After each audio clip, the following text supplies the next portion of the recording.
Perhaps you were there. Maybe family memories have been handed down to you. We'd be interested to hear if your faith was shaped by those momentous events or how your church is marking the anniversary. Well, you can find details of how to get in touch with us on the website. That's bbc.co.uk/songs of praise. Time now for some more music. Throughout Holy Week, choirs all over the country will be performing Handel's Messiah, especially this impassioned chorus, which we're going to hear now, sung for us by the Huddersfield Choral Society, accompanied by the BBC Philharmonic Orchestra.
"220 feet up the tower of Liverpool's Anglican Cathedral is Great George, the heaviest working bell in the UK.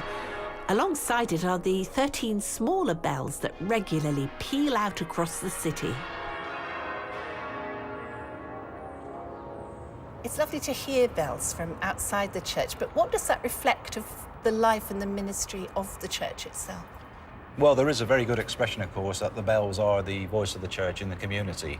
And bells for centuries have been summoning people to worship and announcing the start of a service. So what about this time of year at Lent? Well, this is a bit special. We will put a leather muffle on one side of the clapper so that it will hit with the muffle on one side, and then when it swings back the other way, it'll ring out in the normal style. Then the muffles will then come off for the Easter Eucharist when the bells ring out in all the glory. And where is Great George?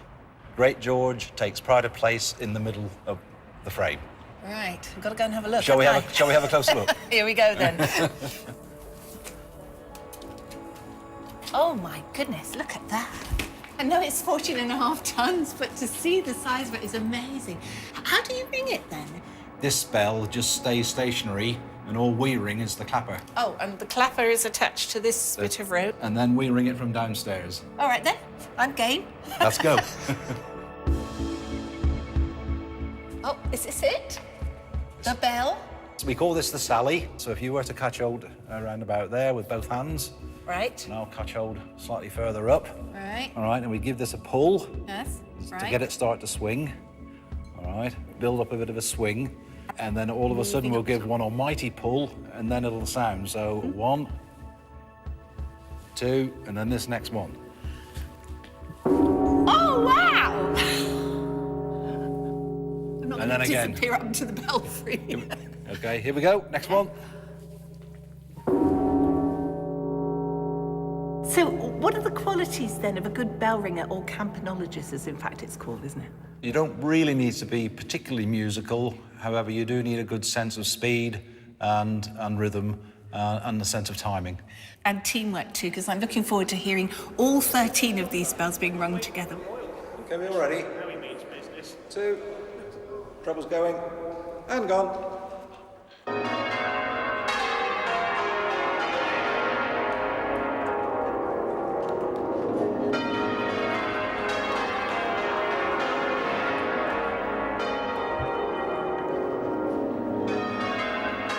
Well, after all that, I think what we need is a magnificent hymn from this magnificent cathedral. And with the bells ringing out in praise, what better hymn than this one?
And that's just about it from Liverpool Cathedral this week. But next week, as we all celebrate the most important event in the Christian calendar and the sense of hope that Christ's resurrection brings, David Grant will be thinking about the enduring religious symbol of the Lamb. And that means, amongst other things, he's going to be down on the farm witnessing the joy of new life.